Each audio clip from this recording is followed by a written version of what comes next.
Ang kasal ni Luningneng. Ang ganda-ganda talaga ni Luningneng. 22 anyos pa lang, pero ang ganda ng mukha. Tapos, mapapangasawa niya ang 70 anyos na si Mang Tasyo, na may sakit pa sa puso. Sayang talaga ang buhay niya. Ang sabi-sabi, gusto lang daw niya ang pera ni Mang Tasyo para bayaran ang utang ng tatay niya. Adik kasi sa sugal, eh. Pero, may punto rin, no? Swerte siya, may makukuha siyang bata, maganda, at maaasahan pa.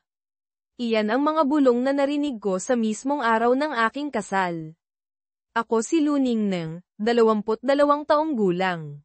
Dahil sa kalagayan ng aming pamilya, maaga akong nagtrabaho, sumama ako sa nanay ko sa isang pabrika. Nakakalungkot lang dahil adik sa sugal ang tatay ko. Kahit gaano kami kasipag ng nanay ko, kahit lagi kaming may malaking sahod, hindi pa rin sapat para mabayaran ang mga utang ng tatay ko. 6 na taon na ang nakalipas, at simula noon, ibinenta na niya lahat ng may halaga sa bahay, tulad ng TV, refrigerator, washing machine, at telepono. Pati ang mesa at upuan na binili ng nanay ko ng 10,000 piso, na sobrang bigat, ibinenta rin niya. Ngayon, sobrang hirap na kami, wala na kaming upuan para makapag-usap o makapagpahinga. Naglalatag na lang kami ng banig sa sahig para sa mga bisita. Pero wala nang bumibisita sa amin, kahit ang aming mga kamag-anak. Dahil kasi sa tatay ko, palagi siyang nanghihiram ng pera, at kung hindi siya bibigyan, nagtatago siya ng mga gamit.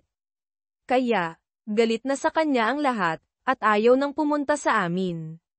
Ang buhay namin ng nanay ko, hirap na hirap dahil sa tatay ko. Nagtatrabaho ako araw-araw, 14 o 15 oras. Kahit linggo, walang pahinga.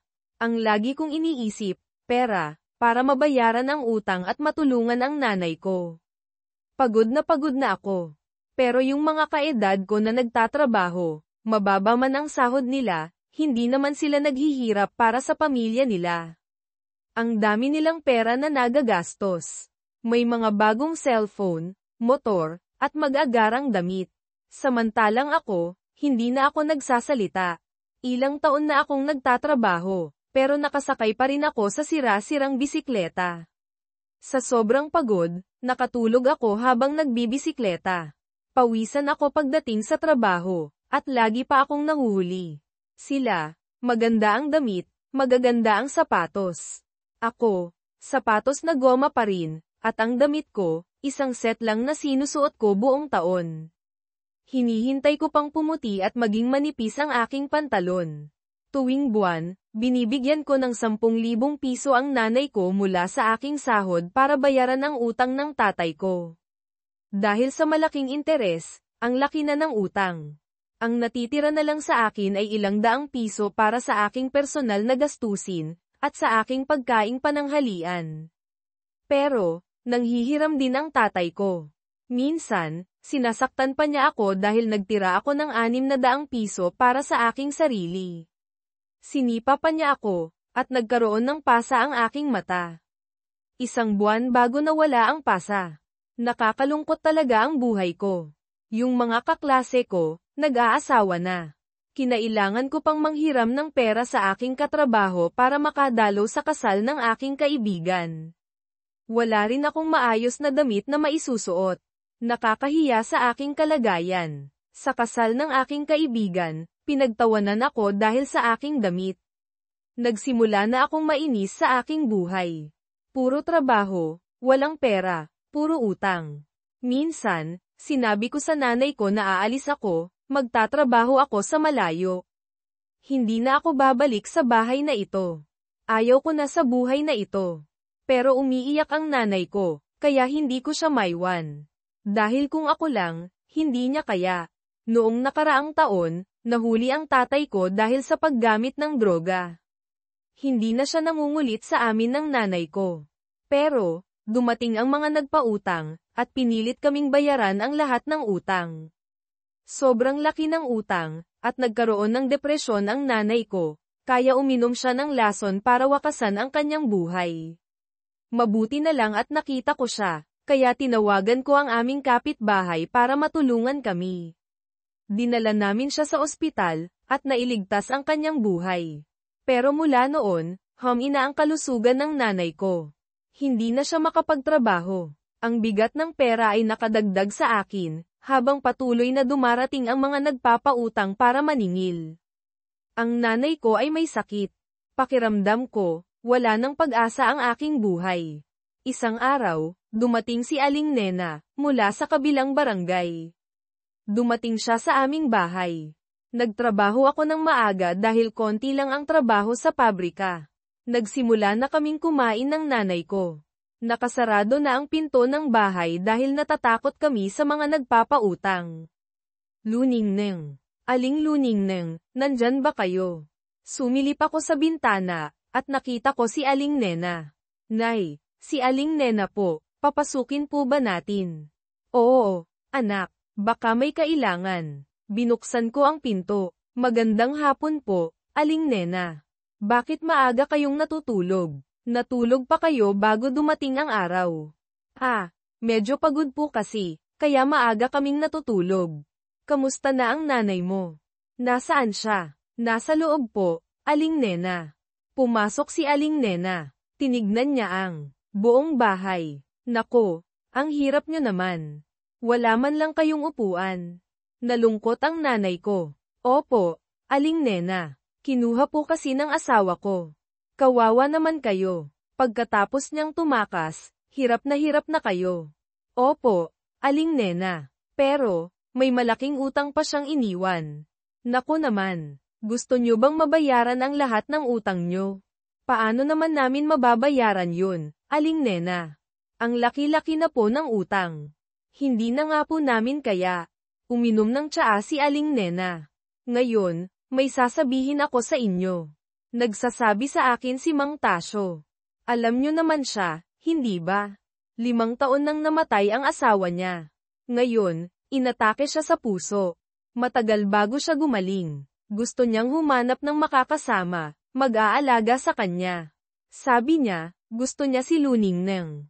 Nung pumunta ka sa kasal ng apo niya, nakita ka niya. Gusto kanyang pakasalan. Kung papayag ka, babayaran niya ang lahat ng utang niyo. Si Mang Tasyo naman, alam niyo naman kung gaano siya kayaman, di ba? Nanlaki ang aking mata. Naguguluhan ako sa sitwasyon. Hindi ko to naisip kailanman. Si Mang Tasyo, alam ng lahat na mayaman siya. Pero 70 taong gulang na siya. Siya ang lolo ng kaibigan ko na ikinasal.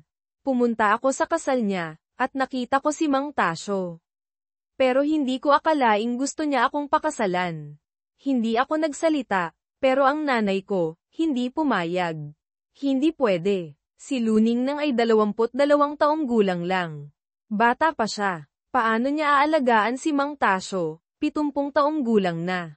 Sinabi ni Aling Nena, pero mayaman si Mang Tasyo. Babayaran niya ang lahat ng utang niyo. Mabubuhay kayo ng masagana, mag-isip-isip muna kayo. Hindi pa rin pumayag ang nanay ko. Hindi pwede. Matanda na si Mang Tasyo, may sakit pa. Hindi niya aalagaan si Luningneng. Nagpatuloy si Aling Nena, hindi niyo alam. Kung mag-aasawa si Luningneng kay Mang Tasyo, mamamatay din siya. May sakit siya sa puso. Hindi magtatagal ang buhay niya. Pag namatay siya, mapupunta kay Luningneng ang lahat ng kanyang ari-arian. Bata pa si Luningneng, pwede siyang gumawa ng kahit ano. Hindi pumayag ang nanay ko. Pero, gusto kong baguhin ang aking buhay. Nay, kausapin ko muna si Mang Tasyo. Pag-iisipan ko muna. Pero 70 taong gulang na siya, anak. May sakit pa. Baka mahirapan ka. Hindi po natin alam. Kausapin ko muna siya. Sinabi ko kay Aling Nena na sabihin ang aking mensahe kay Mang Tasyo. Bukas po, pupunta po kami sa bahay niya. Bago umalis si Aling Nena, binigyan niya ako ng 20,000 piso. Ito ang regalo ni Mang Tasyo sa iyo. Gamitin mo muna. Salamat po, Aling Nena. Hindi mo ako kailangang pasalamatan. Basta, pag yumaman ka na, huwag mo akong kalimutan. Umalis na si Aling Nena. Pinagalitan ako ng nanay ko. Anak, anong nangyayari sa'yo? 22 taong gulang ka pa lang. Paano mo mapapangasawa ang isang matanda, na kasing edad ng iyong lolo? Napabuntong hininga ako. Nay, gusto kong mabayaran ang lahat ng utang. Lahat ng ito ay dahil sa pera. Gusto kong maging mayaman, kaya huwag mo akong pigilan.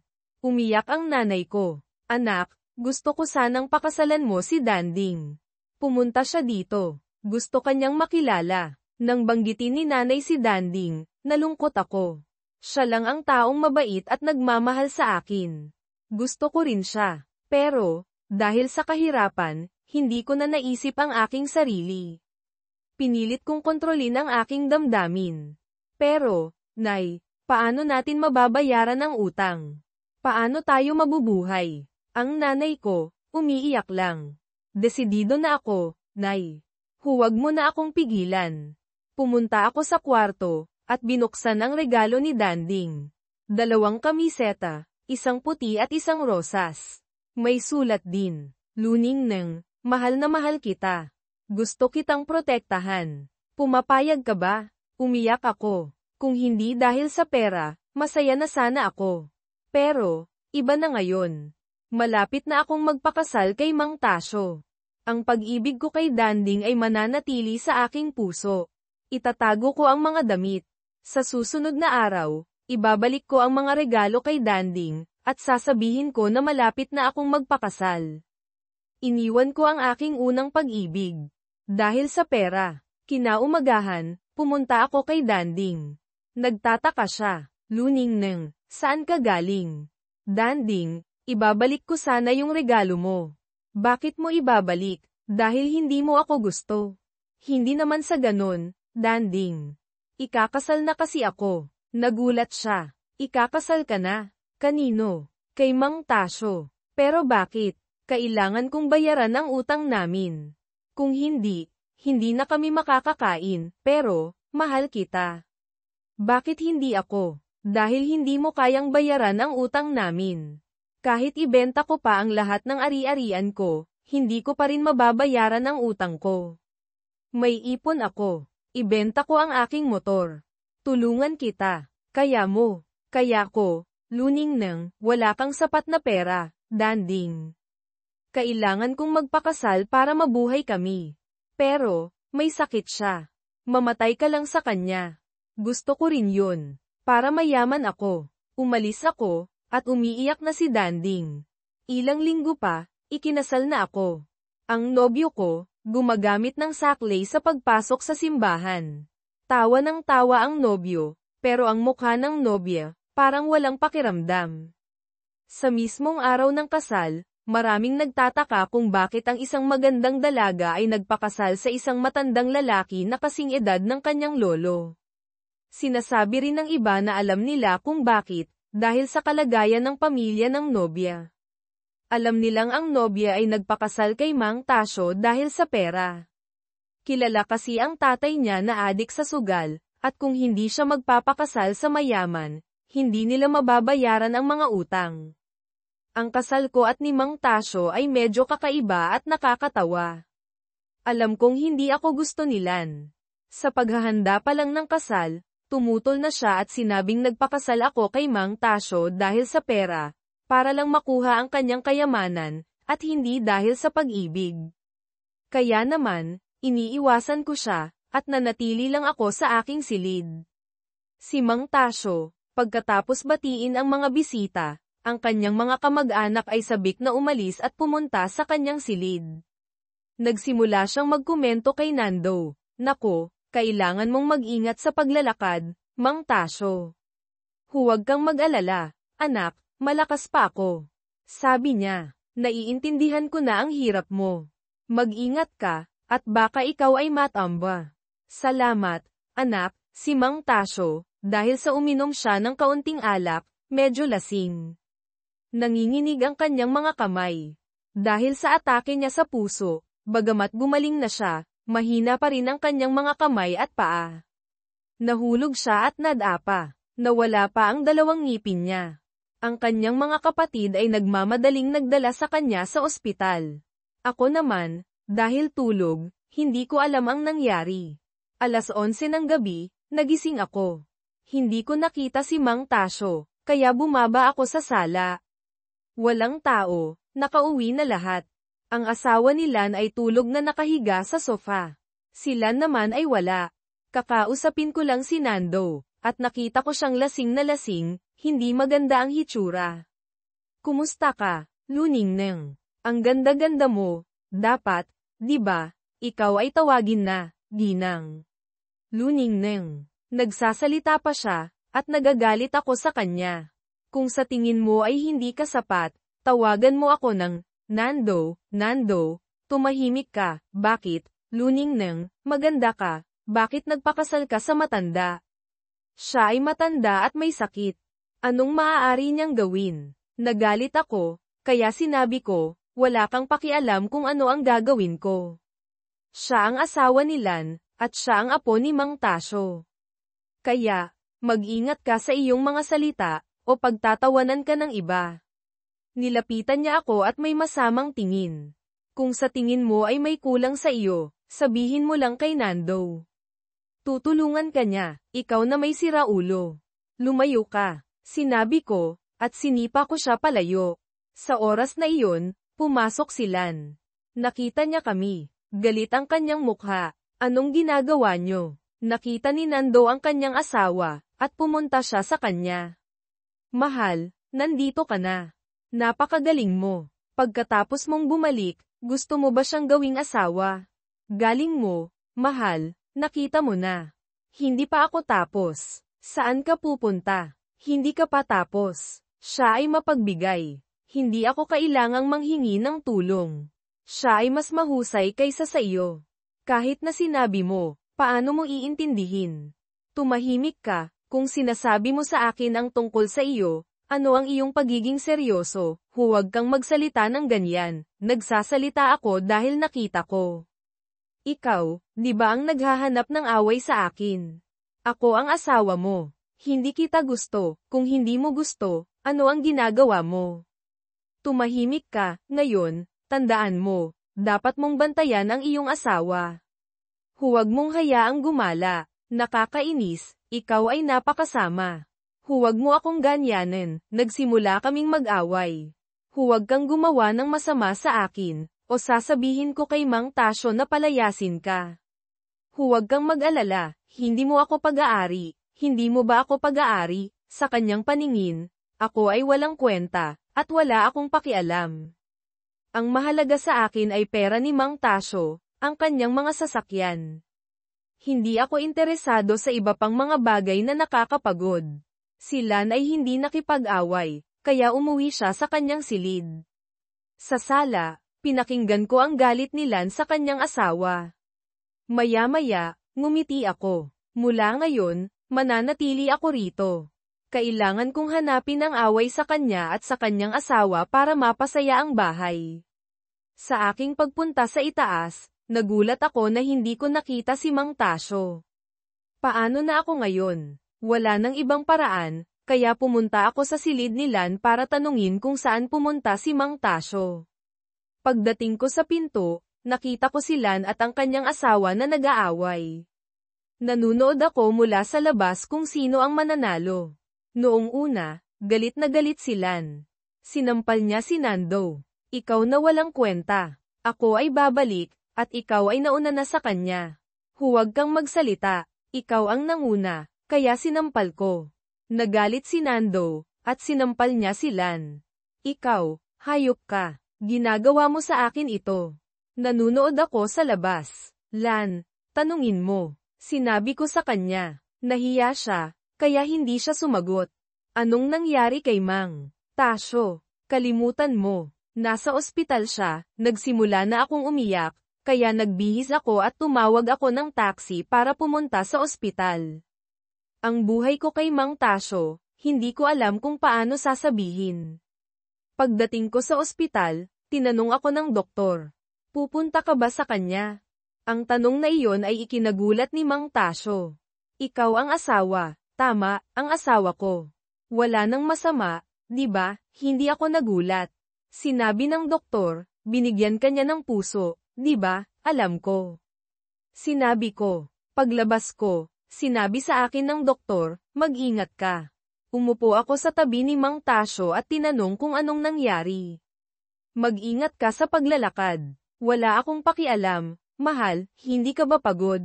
Hindi. Antok lang. Kung gayon, matulog ka na. Opo, mahal, sa ospital, palagi akong tinatanong ng iba. Inaalagaan mo ba ang matanda? Si Mang Tasyo ay palaging galit. Ako naman, tumatawa lang. Pagka-uwi ni Mang Tasyo, masaya siya, dahil wala siyang ginawa sa ospital. Kaya gusto niyang makitulog sa akin. Sa unang pagkakataon, kinuha ko ang pera at ibinigay sa nanay ko, at binayaran ko ang lahat ng utang namin. Pagkatapos, binigyan ako ni Mang Tasyo ng 1 bilyong piso para sa pagpapaganda ng aming bahay. Hinawakan ng nanay ko ang pera, pero hindi siya masaya. Nay, bakit ka malungkot? Hindi ko alam. Parang ipinagbili ko ang aking anak. Hindi ako masaya. Hindi. Mahalaga ang aking buhay. Ngayon, mayroon na silang galit sa iyo. Huwag kang mag-alala. Hindi nila ako sasaktan. Kinausap ko ang nanay ko, at pagkatapos ay pumunta ako sa bahay ni Danding, pero sarado ang pinto. Nay, nagtatrabaho pa ba si Danding? Oo. Umalis siya sa ospital noong ikinasal ka. Alam mo ba, hindi. Pag-iisipan ko ang nangyari. Nakakalungkot, kung pinakasalan mo si Danding, hindi mo makukuha ang pera, di ba? Oo. Mahirap, umuwi ako, at si Mang Tasyo ay naghihintay sa silid. Opo, mahal, nandito na ako, sige, handa na ako. Nakikita kong hindi ko maiiwasan, kaya tinanggap ko ang aking kapalaran. Naligo ako, at lumabas ako. Mahal, hinihintay kita. Sige, mahal, pagdating ko sa kama, hinayaan ko si Mang Tasyo na gawin ang kanyang gusto. Umpisa na, bihira lang siyang makagawa, hindi na niya kaya. Pagkatapos, nagbago ang buhay ko. Hindi na ako nagtatrabaho. Nag-hire si Mang Tasyo ng katulong. Umiikot lang ako, kumakain, naglalaro, at natutulog. Si Mang Tasyo naman ay ginagawa lang sa akin ang kanyang gusto. Nagsimula akong manghingi ng pera kay Mang Tasyo. Binigay niya ang password ng kanyang vault, kaya kumuha ako ng pera. Nag-aral ako ng pagmamaneho. Bumili ako ng sasakyan, at ako ang nakarehistro. May mga damit, sapatos, at bagong cellphone. Pumapasok ako sa salon para sa pagpapaganda. Talagang nagbago ang buhay ko dahil sa pera. Lan, maganda ka, di ba? Kung may pera ka, ano ang iyong gagawin? Ano ang kailangan mo? Huwag mong masyadong sayangin, hindi ko ginagamit ang pera mo. Bakit mo ako sinasabihan? Dahil hindi ka nagtatrabaho, ikinagagalit mo.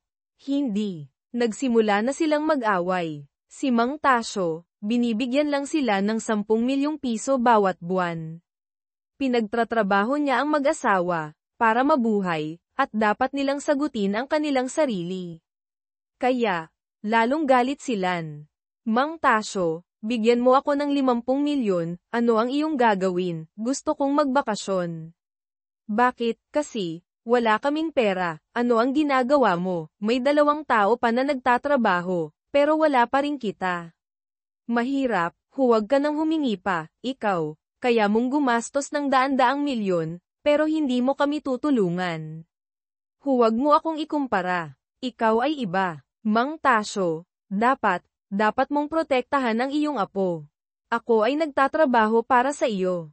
Nakikinig ako sa itaas. Alam kong galit silan sa akin. Ginagawa niya akong pababain. Pero, hindi ako papayag. May hawak ako kay Mang Tasyo. Ang gusto ko lang ay pera niya. Binabaan ko sila. Kayong dalawa, ang aga nyo naman gumising. Ikaw, mahal. Oo, kumain ka na ba? Ano ang gusto mo? Gusto ko ng PH. Hayaan mong bilhan ka ng katulong. Umalis si Mang Tasyo. Alam mo ba, nagpapakita lang ng pag-ibig sa kanya, hindi mo ba alam? Hindi. Para sa iyo, hindi ka pa nagtatrabaho, ikaw ba ay matapang? Hindi ako takot, hindi ka ganoon, nagsasalita lang ako. Kaya nga, huwag kang maghanap ng away sa akin, salamat. Hindi ko gusto ang ganyan, hinawakan ko ang braso niya. Wala kang kwenta. Nagsimula kaming mag-away. Hindi mo ako gagalitin, huwag mong hawakan, sinabi ko. Sinampal niya ako. Sinampal mo ako. Nagsimula akong sumigaw. Pumasok si Mang Tasyo. Anong nangyayari? Nagsisinungaling siya. Sabi mo, sinisisi mo, huwag mong gawin, hindi mo kailangan, salamat. Ako ang may kasalanan. Si Lan, hindi mo ba alam, hindi naman ako, hindi ko alam kung ano ang iyong sinasabi, umalis na ako. Huwag kang mag-alala, sa itaas, naririnig ko ang galit ni Mang Tasyo. Kung magiging ganyan ka, aalis ka sa bahay. Umalis si Lan at ang kanyang asawa. Ikaw, kung hindi ka magsasabi sa akin ng masama, makikita natin, sa 2 buwan pa, nagkaroon ako ng sariling sasakyan, at 500 milyong piso sa bangko. Sa buong aking buhay, napakarami kong problema. Si Mang Tasyo ay may-ari ng isang hotel at 5 motel na nakapangalan sa kanya. Malakas ang negosyo, at bawat taon ay kumikita siya ng maraming pera. Hindi pa kasama rito ang mga mamahaling sasakyan na nakapangalan din sa kanya. Iisa lang ang anak ni Mang Tasyo, ang tatay ni Lan. Sa kasalukuyan, ang mga magulang ni Lan ang namamahala sa hotel at mga motel. Ibinigay niya sa kanyang mga kamag-anak ang responsibilidad na pangalagaan ang mga ari-arian. Sobra-sobra ang yaman niya, paano niya ito uubusin? Mayroon na rin akong ari-arian. Pero gusto kong magkaroon ng kahit isa sa mga motel para maging kontento ako. Ngayong gabi, uuwi ang mga magulang ni Lan para kumain, kaya sinabihan ni Lan si Manang Elsa, house help, na maghanda ng hapunan. Si Nando naman, naglalaro lang ng online games sa sala. Nagalit si Lan nang makita niya ito at sinabing, Nando, maglaro ka na lang ba lagi? Itigil mo na yang cellphone mo. Pauwi na ang mga magulang ko, naglalaro ka pa rin. Sumagot naman si Nando ng, isa pang laro lang, mahal. Babawi lang ako sa pagkatalo. Anong babawiin? Itigil mo na yan. Andyan na ang mga magulang ko, sigaw ni Lan. Ano kayang nangyayari? Bakit kaya pinapauwi ni Mang Tasyo ang mga magulang ko? Parang may pag-uusapan si Mang Tasyo sa mga magulang ko, sabi ni Nando. Biglang nagliwanag ang kanyang mukha. Baka kaya tatawagin tayo para paghatian ang mga ari-arian niya. May makukuha rin tayong parte, mahal. Hindi na natin kailangang magtrabaho. Sira ulo ka. Kung hindi ka magtatrabaho, ano ang ipapakain mo sa bibig mo? Tanong ni Lan. Kahit na, si Mang Tasyo ang magbibigay sa atin ng 20 milyong piso, 20 metro. Sa paraan mo ng paggastos ng pera, paano kaya magiging sapat ang 20 metro, sabi ni Lan. Magtrabaho ka na lang. Mahal, magkano kaya ang yaman ni Mang Tasyo? Narinig ko sa nanay ko na si Mang Tasyo ay may 100 milyong piso, 100 metro. Hindi pa kasama ang mga motel at hotel, sagot ni Lan. Kung totoo yan, may parte tayo sa mga ari-arian niya. Mayaman na tayo. May parte tayo, pero hindi pa rin natin makukuha ang lahat. May 2 parte pa para kay Mang Tasyo at kay Luningneng, sabi ni Lan na may galit. Bakit kailangang ibigay sa kanya? 2 buwan pa lang siya rito, pero ang dami na niyang nakuhang pera kay Mang Tasyo. Ibinili pa siya ng sasakyan at binigyan ng pera para sa bahay. Bukod pa rito ang mga gamit niya, ang dami na niyang napakinabangan dito. Hindi tayo papayag, pero asawa siya ni Mang Tasyo. Kaya may karapatan siyang magmana ng ari-arian ni Mang Tasyo, natural lang iyon.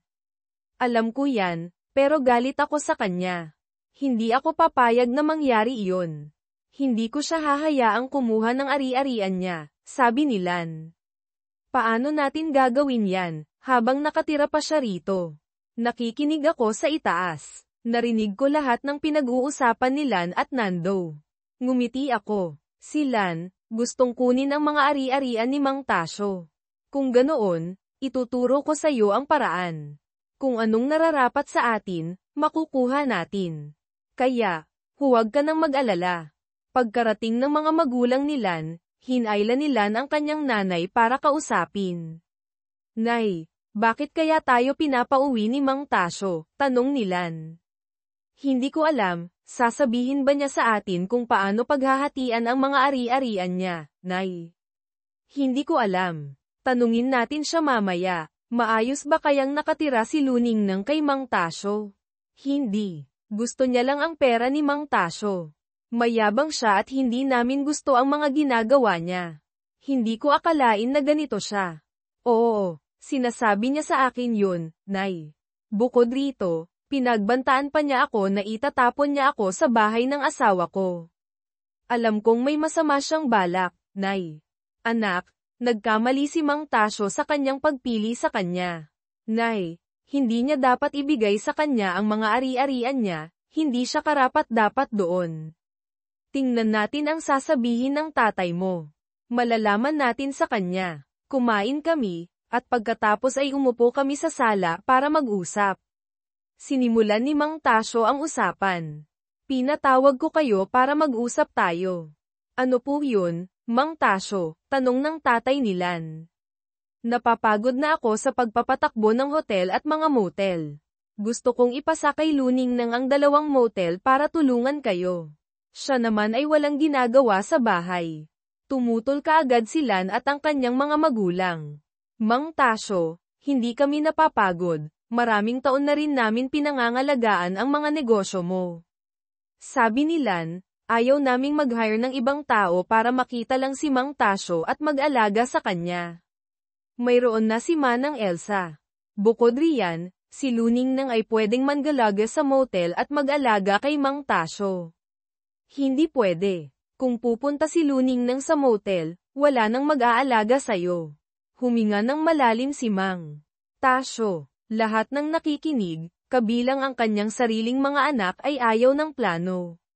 Si Mang Tasyo, iisa lang ang anak niya, si Don Ramon, kaya may laban siya.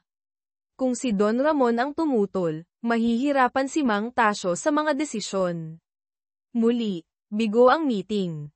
Pero alam ni Luningnang na matatalo pa rin silang dalawa ni Mang Tasyo, dahil hindi papayag ang anak at manugang ni Mang Tasyo. Ang kanyang mga apo ay tutulong din sa mga magulang niya. Kaya naisip ni Luningnang ang paraan para baguhin ang issue. Umuwi ako sa aking silid at naisip ko ito. Hindi ko hahayaang matalo. May naisip akong paraan upang baguhin ang issue. Papunta na ako sa aking kama nang yakapin ako ni Mang Tasyo. Umalis ka. Hindi ka ba masaya, mahal? Iniisip ka na naman ng anak mo. Mas marami pa rin tayong oras. Alam ko. Tigilan mo na. Huwag. Hindi ako sumagot kay Mang Tasyo. Gumising si Lan at Nando sa madaling araw para mag-shopping. Si Mang Tasyo ay lumipat para maglaro ng chess sa mga kapitbahay. Naiwan lamang ako at si Don Ramon sa bahay. Nag-iisip-isip ako sa sala at naghahanda sa paraan na mapunta ang motel sa akin. Hindi madaling dayin si Don Ramon, kaya mahihirapan akong kunin ang hotel. Kailangan kong gumawa ng paraan para mapunta siya sa aking tabi. May naisip akong paraan, delikado man, kailangan kong gawin para makuha ko ang motel. Nagsuot ako ng maikling shorts at crop top upang ilabas ang perpekto kong katawan. Ang katawan kong perpekto ay magiging kalamangan upang makuha ko ang lahat ng gusto ko. Alam ko na gusto ako ng lahat ng lalaki. Nirenovate ko ang katawan ko upang maging maganda. Nakahiga ako at sumusubok sa shorts ko at pinapakita ang curves ko.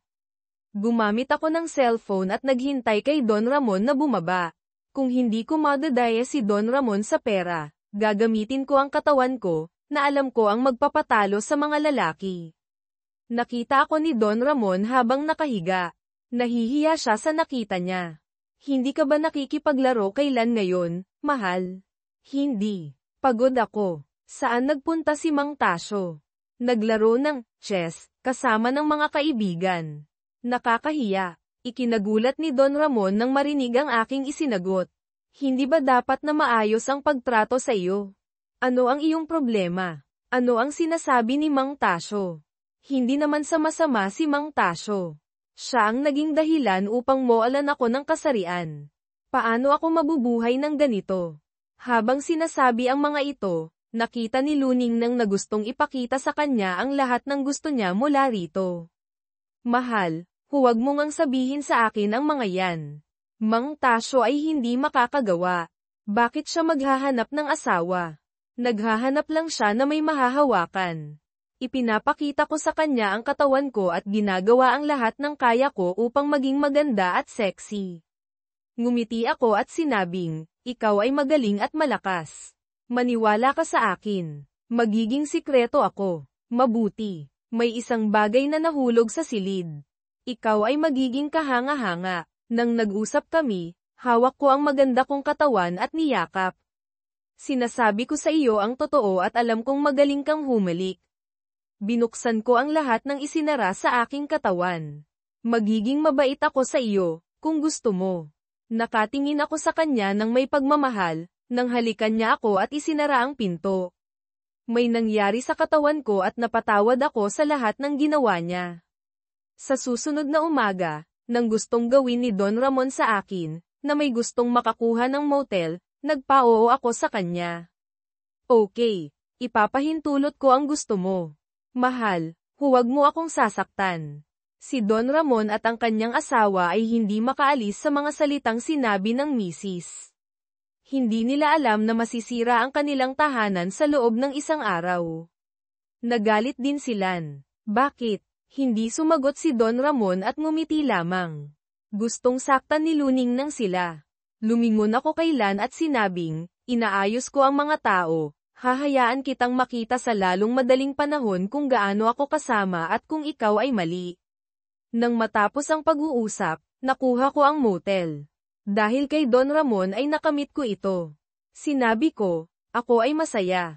Salamat sa iyo, mayroon akong mga paraan para sa pamumuhay, gusto pa rin ako ng nais-aboy ang pansit sa mesa. Masarap ba? Sige, kainin mo lahat to. Ubusin mo lahat ng pansit. Kung may matira kang kahit isang hibla, padidilaan ko sa iyo ang buong mesa. Umiiyak si Lan habang sumisigaw. Bitawan mo ako. Mang Nando, tulungan mo ako. Mang Tasyo, Mang Nando. Naririnig ni Nando ang sigaw ng kanyang asawa. Nakita niya akong ipinapadala ang mukha ni Lan sa mesa, ngunit dahil nakuha na niya ang atensyon ko, tumingin lamang siya sa akin, pagkatapos ay bumalik sa kanyang silid, na parang walang naririnig. Lumakad patungo sa kung saan. Nang makita ni Mang Tasyo si Lan sa sahig, kinuha ko ang pansit at isinuksok ito sa kanyang bibig. Anong nangyayari? Nakita ako ni Mang Tasyo at binitawan si Lan. Hinahawakan ko pa rin ang braso ni Lan. Sa mga mata, tumakbo si Lan patungo kay Mang Tasyo. Mang Tasyo, iligtas mo ako. Papatayin niya ako. Huminahon ka. Anong nangyari? Sabihin mo sa akin. Gusto niya akong patayin. Isa siyang demonyo. Paalisin mo siya. Kung hindi, papatayin niya tayong lahat. Naglinis ako ng kamay na walang reaksyon. Sinabi ni Mang Tasyo, Luning Neng, bakit mo sinasaktan si Lan?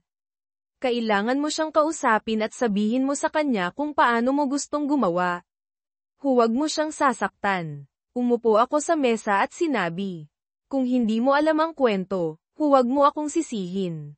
May dahilan kung bakit ko siya sinaktan. Bakit ko siya sasaktan ng walang dahilan?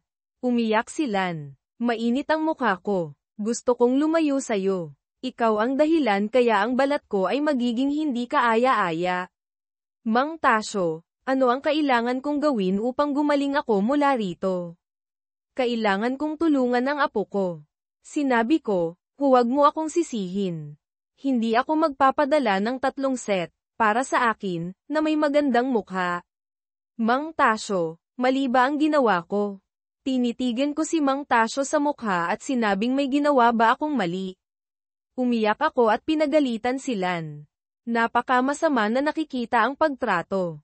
Dahil ako ay isang lola, bakit hindi mo ako tinatrato ng maayos? Totoo ba ang sinasabi ng mga tao na ako ay isang masamang nilalang?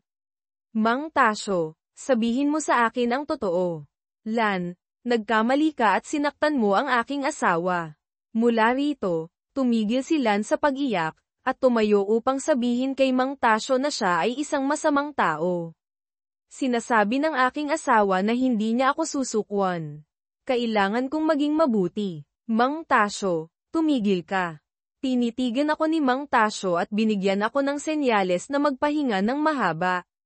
Sinabi ni Mang Tasyo kay Lan na itigil ang ginagawa dahil siya ay mali at hindi magandang nakitungo sa mga tao. Sabi ni Mang Tasyo ay maging mapagpasensya sa pagtatapos ng kanyang buhay. Hindi na ito. Pumunta si Lan sa kanyang silid, nakita si Nando at kinuha ang lahat ng mga bagay sa kanyang silid at ibinato. Nasa akin ako. Bakit hindi mo ako tutulungan? Bakit? Sabi ni Nando, sinabi sa akin. Pagkatapos naglinis ako ng isang bagay, nakatingin lamang dito. Tingnan mo ang mukha ko. Kung gusto mo maglaro ka ng video games habang ako ay nasa tabi mo. Nakikita ba ng aking mga mata kung ano na nangyayari sa akin? Ikaw, ano ang sasabihin ko sa mukha ko? Kaya ko kayang mabuhay ng matagal. Si Nando ay tahimik lamang. Nakilala ko si Luningneng, tama. Oo, siya ang nagtulong sa akin, sinaktan niya ako. Ipinapakita ni Mang Tasyo ang atensyon. Sinabi ko sa kanya ang katotohanan, ngunit hindi ako magbabago. Kaya ko bang maging isang masamang tao para sa akin? Ano ang gagawin mo sa kinabukasan? Paano ko ipapaliwanag sa iyo iyon? Hindi ako mahal ni nanay. Tumakbo ako sa loob. Hindi ako natatakot kay Luningneng. Pag nananasaan ba niya akong kunin? Ako si Luningneng. Sinabi niya na huwag kunin ang gatas at huwag kunin ang dugo. Pagkatapos, umuwi ako at nag-isip sa mga maaaring gawin. Kapag ako ay lasing, humihingi ako ng tulong mula sa iba. Sinabi ni Nando na naglalasing siya at sinubukan ko na siyang kunin. Hindi ito totoo, at sinabi ko sa kanya na hindi na niya kailangang sabihin sa akin. Ang pag-uugali niya ang nagturo sa akin kung paano maging silan. Sinubukan kong gawin sa kanya na nakatatakot, hindi siya sa iyo, dahil magkikita pa rin tayo. Ito ay galing kay Tasyo. Ngayon, huwag kang pumunta sa ilalim. Dahil hindi na kita tutulungan. Hindi ko gustong maipit, kaya nakipagtalik ka. Tunay nga na kay Tasyo ako. Totoo yan, tama ka na dyan. Sinalakay nila ako, at natakot ako kay Luningneng, dahil ayokong malaman nila. Hindi naman ako nanalo, kaya hindi ko na ipapaalam sa kahit sino kung ano ang mangyayari sa akin. Pagkatapos na iyon, hinanap nila ako kung saan nila ako makikita. Namiss ko si Luningneng, at natatakot ako na mahanap ko sila na hindi ligtas. Sinusubukan kong hindi mahanap ang kasiguruhan ko, pero may pinakita sa akin na hindi nakapagpapanatag sa akin. Natuklasan ko na si Luningneng ay tinutulungan ang kaibigan ko. Hindi ko talaga maipapaliwanag. Hindi ito totoo. Ano ang nakikita ko? Kinuha niya ang mga ito lahat. Hindi ako tumahimik at sumigaw na napakalakas. Alam ko sa puso ko na patay na siya. Nang makuha nila ako, nagkaroon ako ng malalim na pagtingin sa kanya, pero hindi totoo. Tumatakbo at nagsisigaw, natatakot sa mga nangyayari. May pinakitang naglalakad. Sa sobrang galit, nagkaroon ako ng isang ideya. Kung kailangan ko, kaya kong pumunta para gumanti. Hayaan kong sumang-ayon ka. Nakita ko si Luningneng sa silid. Pinagsasabi ng mga lalaki na maganda, magaling, at sobrang sexy siya. Sinisikap naming maging perpekto para sa isa't isa. Kapag nasa tama na tayo, nagtitiwala ako, at mas magiging maganda ang panahon. Bakit ko siya gagawin dito? Nagbanta ako at sinabi sa kanya na hindi niya malilimutan ang nakaraan. Sa ngayon, ikaw ang kumuha. Nagmamakaawa ako sa iyo na ibalik ang aming bahay. Nang nasa loob kami ng silid na iyon, lahat kami ay magkakampi. Sa pagkakataong ito, ako si Luningneng. Gumawa ka ng desisyon. Hindi namin kailangan gumawa ng anuman sa susunod, dahil walang sino man ang nagpapakita ng kahit ano.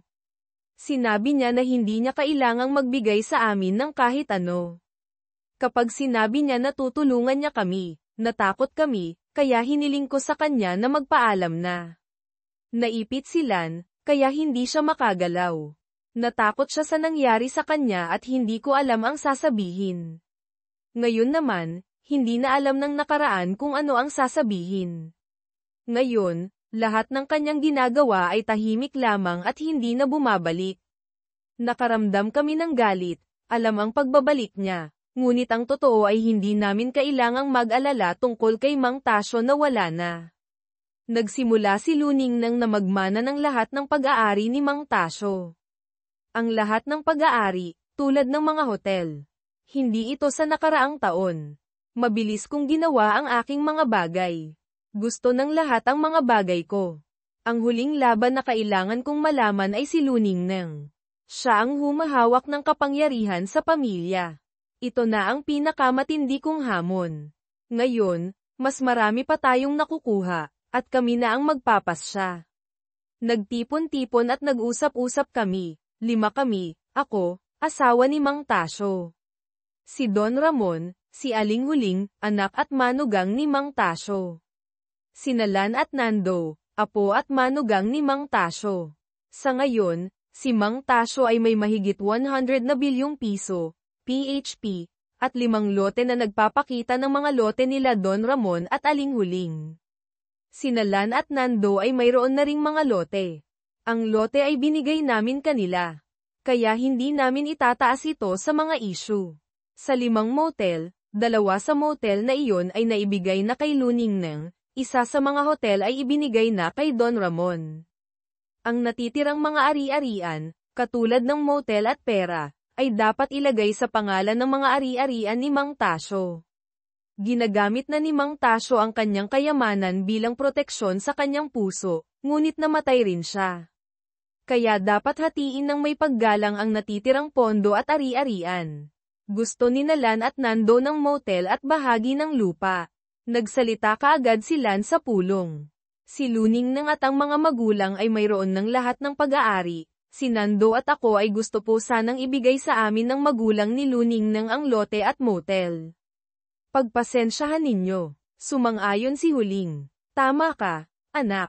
Iniisip ko rin ang tungkol dito. Dahil inaalagaan ninyo siya, kailangan lang ninyong mga ilangan. Alam kong pinapahirapan ninyo ang aking mga magulang at nakikiusap sa mga pagpapasya ni Luningnang, sabi ni Don Ramon. Ginamit nila ng kanyang galit, si Luningnang ay ilang buwan pa lamang dito, ngunit tinanggap na niya ang mas maraming mana. Ano ang ginagawa mo para kaming mga dam ito ay magkaroon din ng magandang buhay? Maaari ba kayong gumawa ng paraan upang hindi mag-alala ang aming mga magulang? Sinabi ng Huling sa kanya na huwag mag-alala ng ganoon, sinabi sa kanya na siya ang bahala rito. Hindi sila gumawa ng anuman para makatulong. Bakit ko hayaan ang pagkuha ng 50 na bilyong piso, PHP? Ipinakita sa amin ang kalagayan na aming pinagdadaanan, sabi namin. Bumalik sa inyo ang lahat ng kapangyarihan.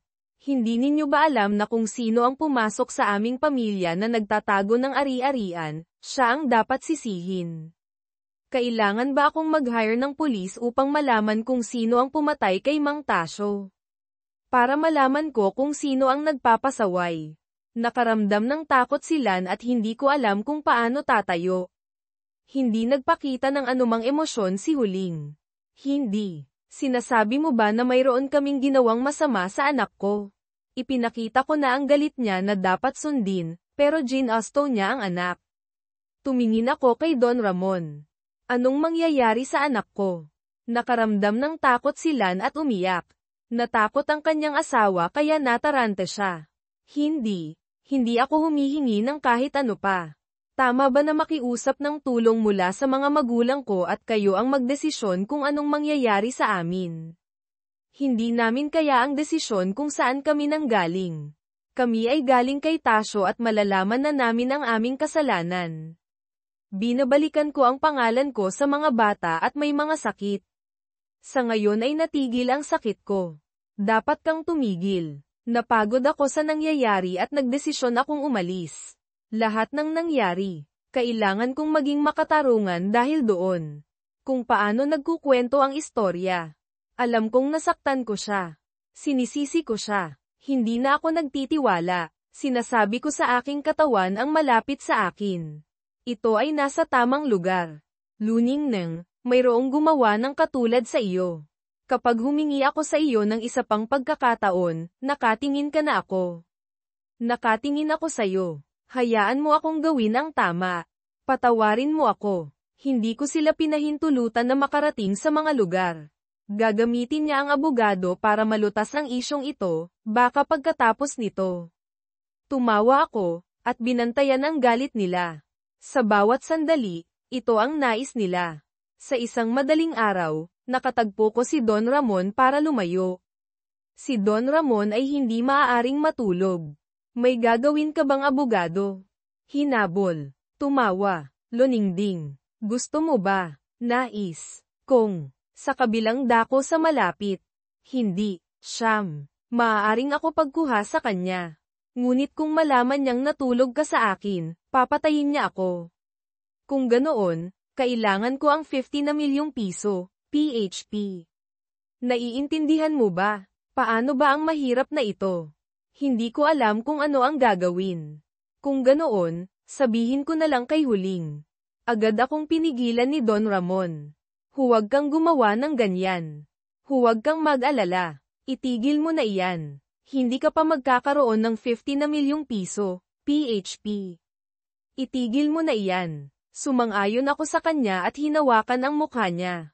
Kung gayon, hindi mo ba ako mamahalin? Mula noon, anong dapat kong gawin upang huwag kang maging tahimik? Agad akong sinabi ni Don Ramon, kung hindi maganda ang pakikitungo ko sa iyo sa araw na ito, ipapakita ko ako sa iyo. Huwag kang gumawa ng iba sa ngayon. Kung may matatanggap ako, magiging lihim mong mahal kita sa habang buhay. Anong gusto mong gawin? Nakaramdam siya ng galit at agad na tumango. Oo, gusto ko iyan, gusto kita. May maghihintay sa iyo. Pakiusap, hintayin mo ako na kumausap ng bisita. Alam ko, sa puntong ito, kailangan naming makipagkita.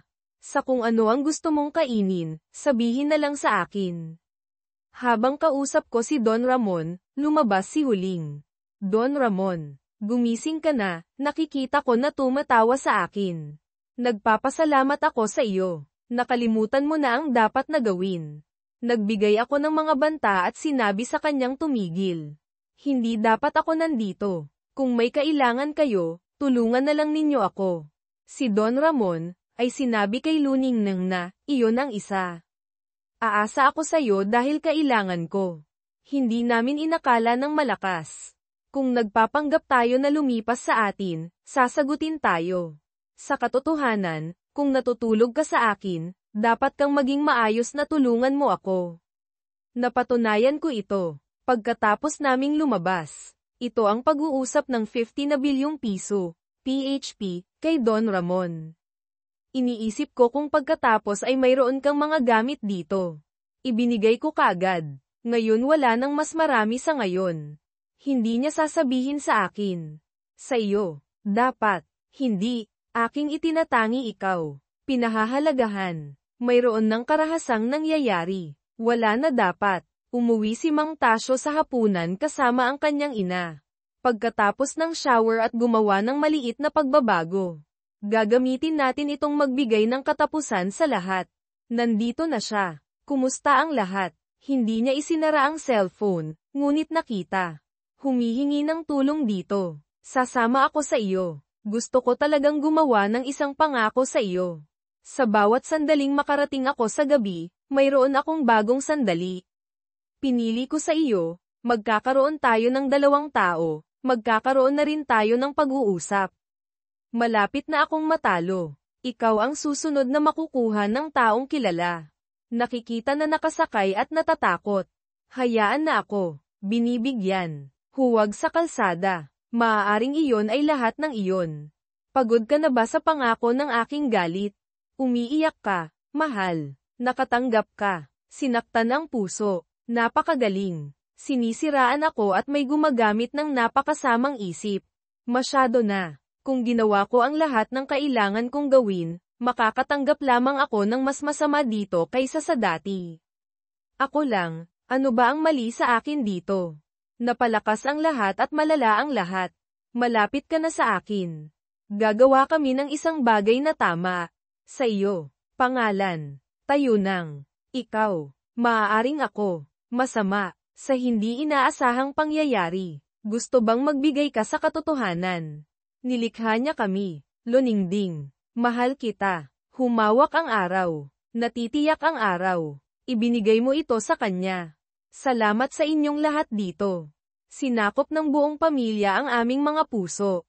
Halika na. Humiling ako ng ay lalaan mo kayamanan sa aking sarili. Wala kaming nagawa para doon. May lumalapit na sa akin, at tumatawa. Ako naman ay lumakad at bumalik. Sa bawat gabi hindi ako nag-iiwanan. Magkakaroon pa rin ng bahagi. Lahat ng mahal ko na pag-iibigan ng asawa. Nagkaroon ako ng mahal na pagtatapos. Nagkaroong na hindi nagtagal. Sa naghahanap, may dalaw, gumagamit, anumang. Alam ang kasamaan.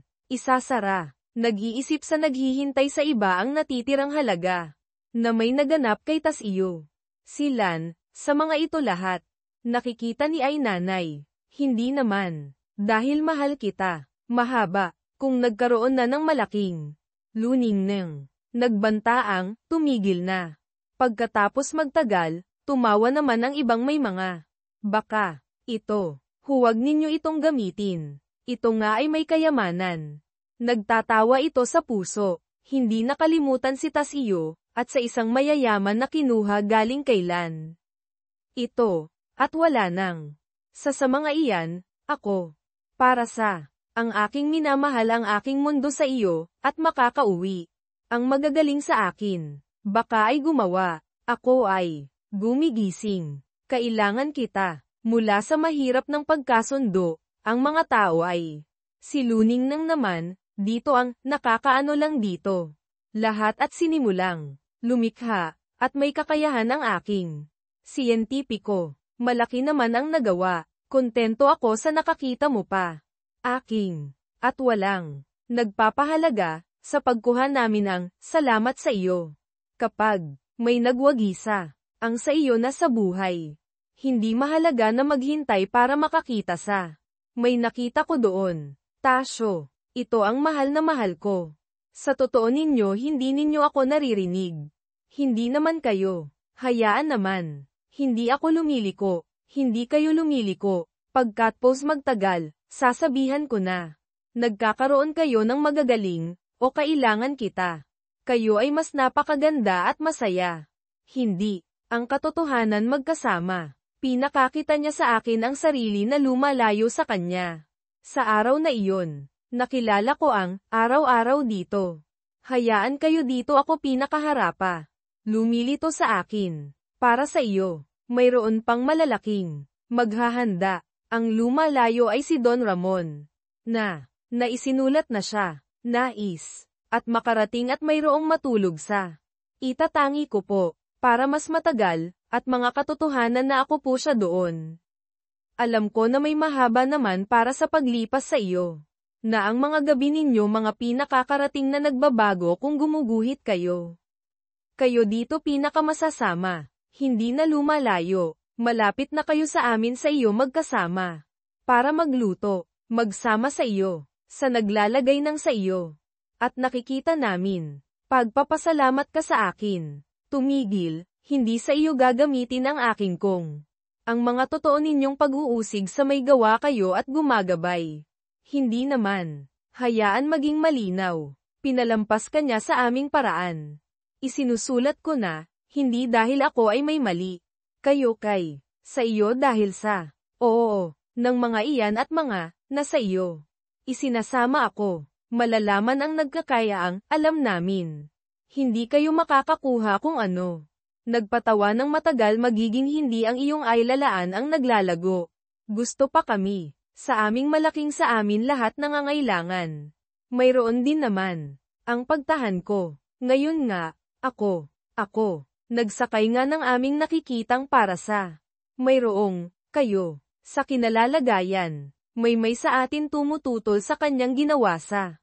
Nakiusap naman nagtagpong nagpapagaling. Pilit ninyo akong pumasok, sa.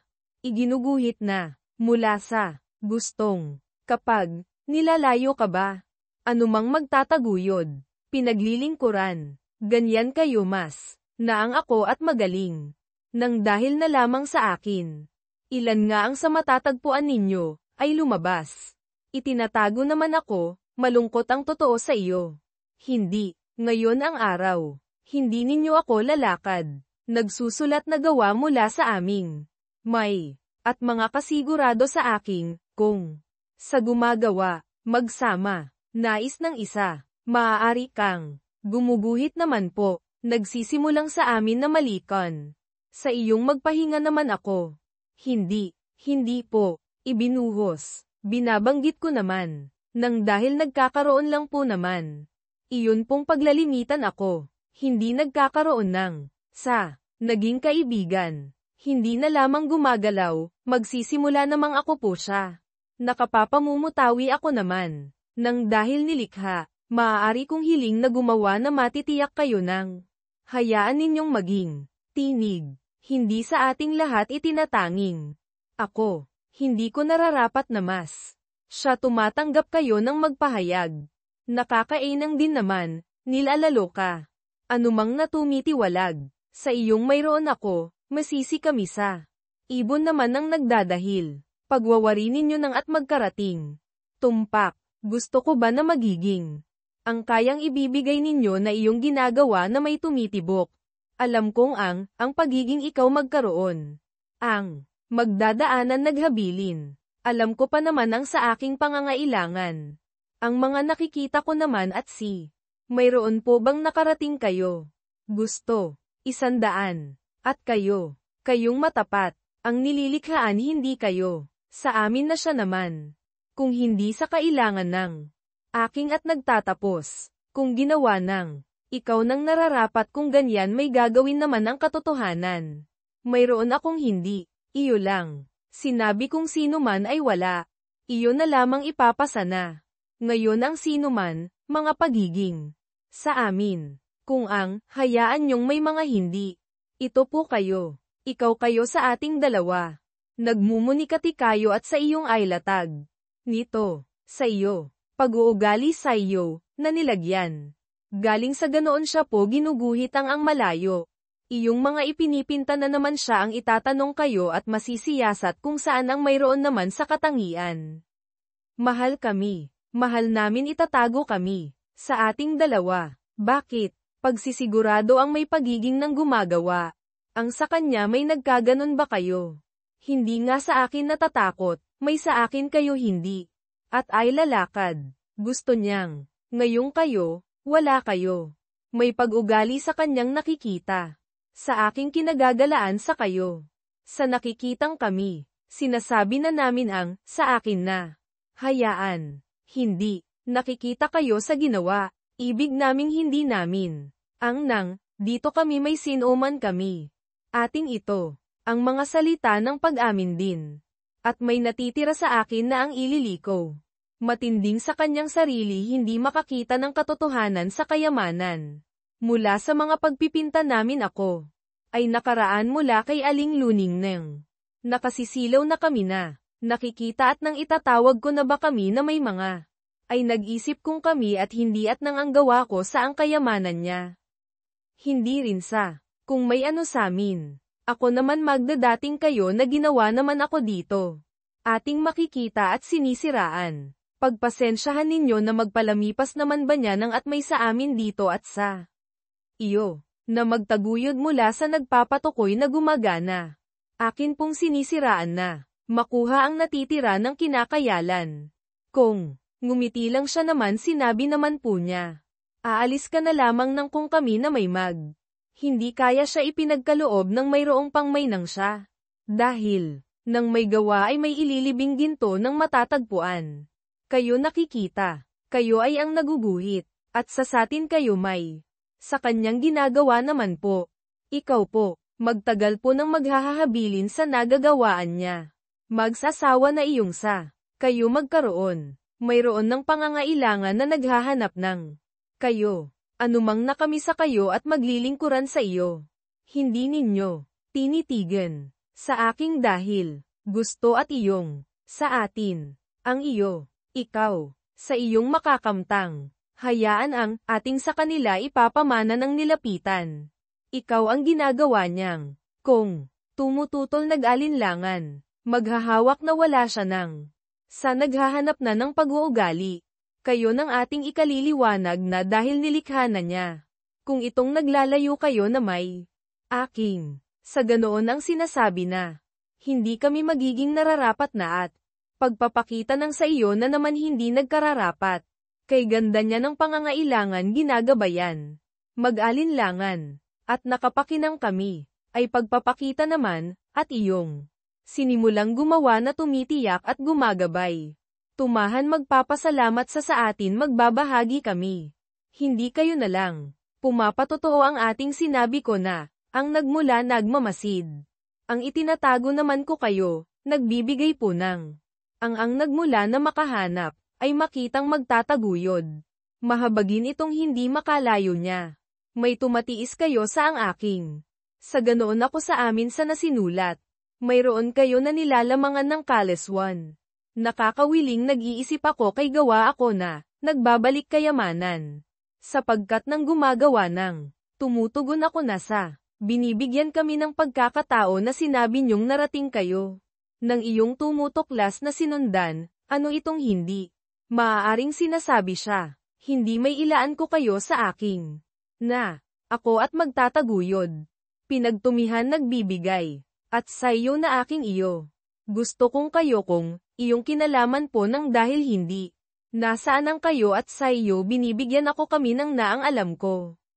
Ang aming, sa hindi, at sa iyo naglalaylay kami, saang kayo, sinulat sa iyo, hayaan maglahay sa na kayo.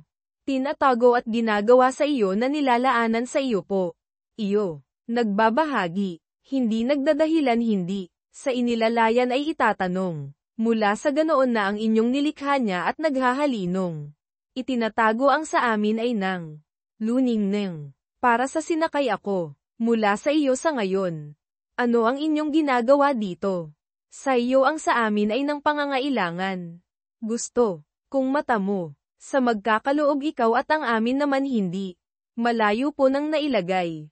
Mayroon kami ang nakakamtan iyong naman itong ilalarawan. Sa dahil ako naman nakadungaw. Ang iyong, kayo ay iyong ay pangako ko nang.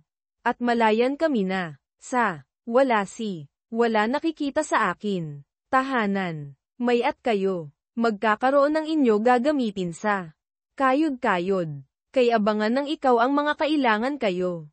Sa paggawa gagamitin ang iyong ibinigay. Ang gawa, hindi sakin ganoon siya sa kayo naglilinis.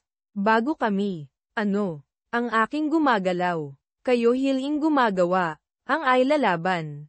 Itanong ng galing sa paghahaya dito sa kanya. Sa, ibinigay at hindi siya na. Dahil, alam kong alam nang, ginawa na may sayo. Ang mga naman, nagbubulalas na, may karamihan, naghahakbal sayo. Itong nagtataliwasi siya, huwag iyong kong, ngayon ay, kay aman at mga kailangan kayo magtatawag.